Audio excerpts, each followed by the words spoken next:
নমস্কার সকলকে। তো নতুন ভিডিও নিয়ে চলে এসেছি। তো আজকে আমি ফান্ডামেন্টালের ফ্লুইড ব্যালেন্স ইমব্যালেন্স টপিকটা এক্সপ্লেন করব এবং তারপর এমসিকিউ করাবো। তো প্রথমে একটু থিওরি বলে নেব, নাহলে তো বোঝা যায় না। তো থিওরি বলে নিই, তারপর এমসিকিউ প্র্যাকটিস হবে। ঠিক আছে, ভিডিওটা দেখতে থাকো। আমাদের জানতে হবে সলিউশন কি। আমরা জানি যে দুটো জিনিস মিলে সলিউশন হয়, একটা হচ্ছে সলভেন্ট আর একটা হচ্ছে সলিউট। তো সলভেন্ট হচ্ছে যেটার মধ্যে আমরা সলিউট মেশাচ্ছি, মানে ওয়াটার, যে জলটা হচ্ছে সলভেন্ট। আর সলিউট হচ্ছে যে ডিজলভ পার্টিকেল। মানে এখানে যদি উদাহরণ দিয়ে বলা যেতে পারে তাহলে সেটা হচ্ছে যে জলের মধ্যে তুমি যদি নুন মেশাও তো সেই নুনটা হচ্ছে সলিউট আর জলটা হচ্ছে সলভেন্ট। Now fluid balance. তো ফ্লুইড ব্যালেন্স কি না, regulation of the amount of liquid in our body. এখানে আমি দুটো ইম্পর্টেন্ট পয়েন্ট লিখেছি যে a healthy adult 60% of the body weight is water or fluid. মানে 60%-এর যে বডি ওয়েট সেটা সম্পূর্ণ ওয়াটারের আর ফ্লুইড ইন আওয়ার বডিতে ওপর ডিপেন্ড করে 60%। তো normal fluid level according to the age 55 to 60% adult female, 60 to 65% normal adult male, 80% children and infant and 55% হচ্ছে ওল্ড এজ। তাহলে এত দূর বোঝা গেছে। এবার হচ্ছে নেক্সট পয়েন্ট, সেটা হচ্ছে যে complete fluid of the body divided into 2 compartment. একটা হচ্ছে আইসিএফ আর একটা হচ্ছে ইসিএফ। আইসিএফ কি, মানে আইসিএফ হচ্ছে সেলটাকে বলা হচ্ছে আইসিএফ, আর সেলের বাইরে ইসিএফ বলা হচ্ছে ব্লাড ভেসেলস। ঠিক আছে, এবার হচ্ছে আইসিএফে কি বলেছে দেখো, যে অ্যাপ্রক্সিমেটলি 2/3 মানে 3 ভাগের 2 ভাগ হচ্ছে 66% of total fluid present in our body. 66%-এর আইসিএফে প্রেজেন্ট থাকে, মানে ওয়াটারের যে মধ্যে যেটা বলা হচ্ছে জলের মধ্যে। তা এবার হচ্ছে ফ্লুইড, এটা কিন্তু 100%-এর মধ্যে বলা হচ্ছে, এটা কিন্তু বডি ওয়েট নয়। একটা আমরা প্রথমে বলেছিলাম যে 60% অফ বডি ওয়েট, ওটা কিন্তু অনলি 60% বডি ওয়েটটাকে কভার করে, ওটা পরে আসবো। এটা হচ্ছে যে 100 ভাগের মধ্যে জলের, যদি ধরা হয় আমাদের বডিতে 100 ভাগ জল আছে, তো সেই 100 ভাগের মধ্যে 66%টাই হচ্ছে যে আইসিএফে থাকে, মানে সেলের ভিতরে ফ্লুইড। এখানে দেখো ফ্লুইড ইন সেল। আর এটা হচ্ছে 40% অফ টোটাল বডি ওয়েট, এটা 40% টোটাল বডি ওয়েটকে কভার করে। এবার হচ্ছে ইসিএফ। ইসিএফটা হচ্ছে যে অ্যাপ্রক্সিমেটলি মানে 3 ভাগের 1 ভাগ জল মানে ইসিএফে থাকে। ইসিএফ মানে আউটসাইড দ্য সেল, মানে ব্লাড ভেসেল, প্লাজমা, এর মধ্যে যে সমস্ত যেখানে ফ্লুইড থাকে সেই সমস্ত ফ্লুইড ইসিএফ। এটা হচ্ছে 20% অফ টোটাল বডি ওয়েটটাকে কভার করে। এবার হচ্ছে ইসিএফের ভাগ এবার দেখব। ইসিএফের ভাগ হচ্ছে ইন্ট্রাভাস্কুলার, ইন্টারস্টিসিয়াল ফ্লুইড আর হচ্ছে strong cellular or third space fluid. তাহলে 4 ভাগের 1 ভাগ হচ্ছে ECF present in plasma blood capillary. বলেছিলাম যে সেলের বাইরে প্লাজমা ব্লাড ভেসেল, এখানে হচ্ছে 1 ভাগ থাকে।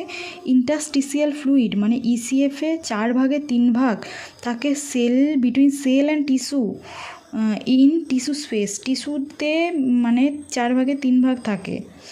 আর হচ্ছে আর বাকি থার্ড স্পেস ফ্লুইড, এটা কিন্তু অনেক সময় কোয়েশ্চেন দেয় যে থার্ড স্পেস ফ্লুইডগুলো দিয়ে দিল সেরিব্রোস্পাইনাল, পেরিকার্ডিয়াল, সাইনোভিয়াল, ইন্ট্রাঅকুলার, আর একটা দিয়ে দিল প্লাজমা বা ব্লাড ক্যাপিলারি, তখন এক্সেপ্ট দিয়ে কোয়েশ্চেন আসে। তো থার্ড স্পেস ফ্লুইডগুলো মনে রাখবে। এবার হচ্ছে ইম্পর্টেন্ট পয়েন্ট হচ্ছে যে obeys person less body water because fat sell contain less water.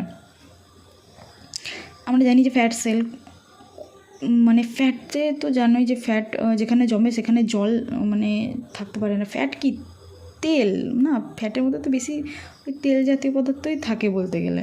তো fat sell contain less water, সেখানে ওয়াটার থাকবে না, তাই জন্য ওবেস পার্সনদের মধ্যে যে ওয়াটার কম থাকে। আর ওল্ড পার্সন, কারণ ফ্যাট ডিপোজিশন হয়ে গেছে, লস অফ মাসেল মাস, তাই জন্য 45% ওল্ড পার্সনের মধ্যে থাকে। এবার হচ্ছে ফ্লুইড ইনটেক অ্যান্ড আউটপুট। এবার ফ্লুইড ইনটেক আমরা সাধারণত যেরকম করা উচিত আর করা হয় হচ্ছে বাই ইনজেকশন ওয়াটার। আমরা ওয়াটার 1200 থেকে 1500 ml খাই, আর ফুডের মাধ্যমে আমাদের যায় 800 থেকে 1100 ml, আর মেটাবলিক অক্সিডেশনের জন্য যায় 300 ml। আর টোটাল আউটপুট কত হয়? আমাদের কিডনি মানে ইউরিন দিয়ে পাস হয় 1500 ml, স্কিন মানে সোয়েটিং ঘামের মাধ্যমে পাস হয়, বেরিয়ে যায় 600 থেকে 800 ml, বাই লাংস ভেপার মাধ্যমে বেরোয় 400 থেকে 600 ml, আর জিআইটি গ্যাস্ট্রো ইন্টেস্টাইনাল ট্র্যাকের মাধ্যমে বেরোয় 100। তাহলে যদি বলা হয় টোটাল তাহলে হচ্ছে যে 2300 থেকে 2900 ml হচ্ছে টোটাল আমরা ইনটেক করি, আর আউটপুট কত হচ্ছে 2600 থেকে 3000 ml মতো। তাহলে অ্যাভারেজ যদি বলা হয় যে অ্যাভারেজ একটা কোয়েশ্চেন আসে যে অ্যাভারেজ ইনটেক কত, তাহলে সেখানে অ্যাভারেজ যদি বলা হয় তাহলে হচ্ছে সাধারণত 2900 ml আমরা ইনটেক করে থাকি। তো এবার হচ্ছে normal fluid according to the age অনুযায়ী পার ml পার কেজি পার ডেতে কত করে ফ্লুইড ইনটেক করা উচিত। নিউবর্নে হচ্ছে 80 থেকে 100 ml পার কেজি পার ডে। 1 থেকে 2 বছরের বাচ্চাদের 100 থেকে 120 ml, 11 থেকে 18 50 থেকে 75, 0 থেকে 1 মানে ইনফ্যান্ট থেকে নিউনেট বা ইনফ্যান্ট ওদের হচ্ছে 100 থেকে 150 ml, আর 2 থেকে 10 হচ্ছে 75 থেকে 100, আর অ্যাডাল্টদের হচ্ছে 40 থেকে 50। এবার হচ্ছে ফ্লুইড ইমব্যালেন্স আমরা শুরু করব। ফ্লুইড ইমব্যালেন্সটাকে দুটো ভাগে ভাগ করে দিয়েছি এখানে, হাইপোভলিমিয়া আমরা জানি, হাইপারভলিমিয়া। এবার হাইপোভলিমিয়া কি? Decrease volume of circulation. Hypo মানে কি? হাইপো মানেই তো কমে যাওয়া, আর ভলিমিয়া মানে হচ্ছে ব্লাডে ফ্লুইড কমে গেলেই তো ব্লাডটা কমে যাবে না। ইমিয়া মানেই তো ভলিউম যে ব্লাড। এবার হচ্ছে যে ডিক্রিজে volume of the circulation or ECF, মানে ইসিএফে বলে দিয়েছে ব্লাডে, এক্সট্রা সেলুলার ফ্লুইড ব্লাডে। এবার হচ্ছে negative fluid balance, fluid deficit, fluid কমে যাওয়াকেই ডেফিসিট বলে। এবার হচ্ছে fluid loss by vomiting, diarrhoea, diaphoresis. Vomiting diarrhoea যদি প্রচুর পরিমাণে হয় ফ্লুইড লস হয়। Increases level of the Hb haemoglobin আর পিসিবি, প্যাকড সেল ভলিউম, ঠিক আছে। ডিহাইড্রেশনের জন্য এটা হয়, কি করে হয় না, ধরো জলের মধ্যে প্রচুর পরিমাণে চিনি পাথর দিলে, একটা জলের মধ্যে পাথর দিলে সেই মধ্যে থেকে জলটা বার করে দিলে, তো জলটা ফেলে দিলে তাহলে কি জলটা পরিমাণ কমে গেল, কিন্তু পাথরটা তো সেমই রইলো না, পাথরের পরিমাণটা কি কমলো? সেই রকমই হিমোগ্লোবিন লেভেল এগুলো তো জলের মানে ব্লাডের তুলনায় বেশি হয়ে যাবে, তাহলে সেটা হিমোগ্লোবিন বেড়ে যাচ্ছে। আর হচ্ছে hypervolaemia, excessive fluid volume excess overloaded, এটা আর বলার কিছু নেই। হাইপার মানে সবাই জানে বেশি, ফ্লুইড ওভারলোড হয়ে গেলে ওভার হাইড্রেশন হয়ে যাবে আর ইডিমা হয়ে যাবে। হাইপোভলিমিয়াটাকে 3 ভাগে ভাগ করা হয়েছে, আইসোটনিক, হাইপারটনিক, হাইপোটনিক। আইসোটনিক মানে হচ্ছে যে ওয়াটার আর ইলেকট্রোলাইট ইকুয়ালি লস হয়, আর হাইপারটনিক হচ্ছে ওয়াটার লস মোর দেন ইলেকট্রোলাইট লস।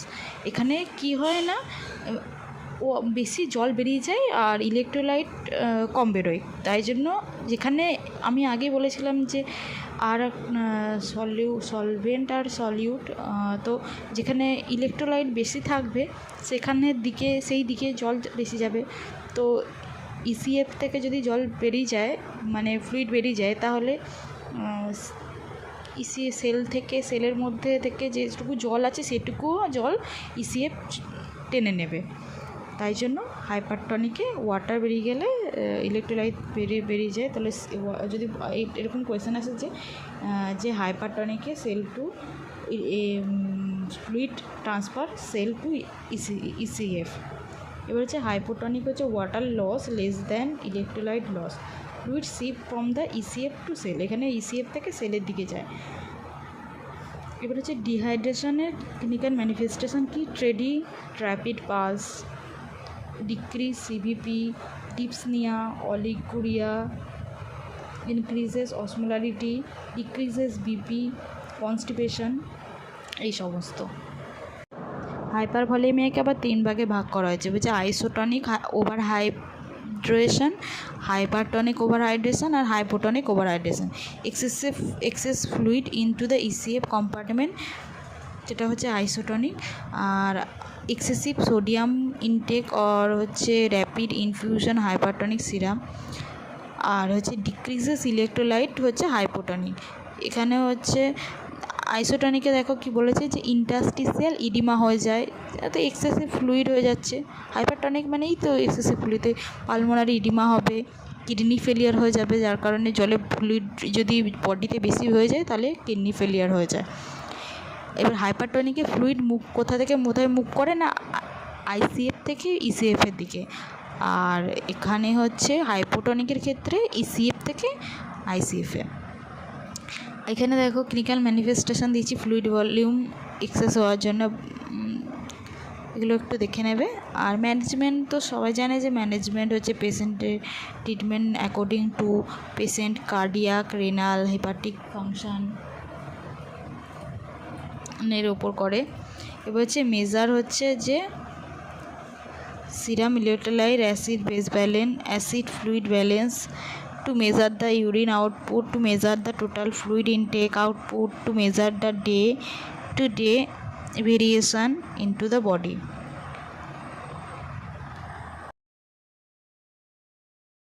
চলো এবার কিছু কোয়েশ্চেন প্র্যাকটিস করা যাক। বলেছে যে in a healthy man who weight 70 kg, মানে একটা হেলদি মানুষ যার ওজন 70 কেজি, তার টোটাল বডি ওয়াটার অ্যাপ্রক্সিমেটলি কত হবে? আগেই বলেছি যে 60% বডি ওয়েট হচ্ছে ফ্লুইডের জন্য। এবার তাহলে কীভাবে বার করব? প্রথমে ধরে নিতে হবে যে 100 কেজিতে 60% যেহেতু আছে তারপর হচ্ছে 60, এবার 70 কেজি বলেছে, 70 কেজি 6 7 42, তাহলে অ্যান্সার হবে 42।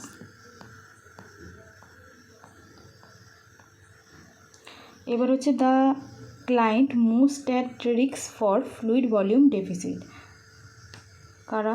এখানে অ্যান্সারটা কী হবে? অ্যান্সারটা হবে infant.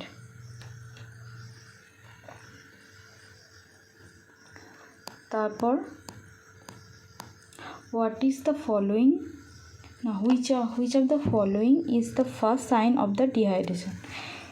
First sign of the dehydration হবে যে থ্রাস্ট, প্রথমে প্রচণ্ড টেস্টটা পাবে আর ডার্ক কালারের ইউরিন। আমরাও দেখেছি যে নিজেরা আমরা যখন জল কম খাই তখন আমাদের যে ডার্ক কালারের ইউরিন হয়ে যায়, মায়েরা বকাবকি করে যে জল খাও বেশি করে, তো আর প্রচণ্ড জল পিপাসা পায়। তাহলে এখানে উত্তর হবে থার্স্ট আর ডার্ক কালার ইউরিন। তারপর হচ্ছে an abnormal accumulation of the fluid is known as oedema. Fluid যদি বডিতে বেড়ে যায়, তাহলে বলেছিলাম যে বলেছিলাম হাইপোভলিমিয়া, একটা হাইপারভলিমিয়া। তো হাইপোভলিমিয়া মানে বডি থেকে কমে যাচ্ছে, হাইপারভলিমিয়া মানে বেড়ে যাচ্ছে। এবার ফ্লুইড যখন বেড়ে যাচ্ছে অ্যাবনর্মালি, তখন সেলে, বডি, ইসিএফ, আইসিএফেও জল পরিমাণ বাড়বে, তাহলে তখন ইডিমা হবে। বিশেষ করে সেলে যখন জলের পরিমাণ বাড়বে তখন ইডিমা হবে। Which type of solution cause the water to shift the cell to plasma? কোনটা হবে এখানে? এটা হচ্ছে হাইপোভলিমিয়ার কোয়েশ্চেন, মানে সেল থেকে প্লাজমার দিকে কখন যাবে না হাইপারটনিকের সময়। হাইপারটনিক হলে তখন মানে জলটা যখন ইসিএফে কমে যাবে তখন এবার হচ্ছে তখন ইলেকট্রোলাইটগুলো বেড়ে যাবে, তখন সেল থেকে জল মানে প্লাজমা টেনে নেবে। তো আজকের জন্য এটুকুই, পরে আবার এরকম একটা সেশন নিয়ে আসবো, ততক্ষণ পড়তে থাকো ভালো করে।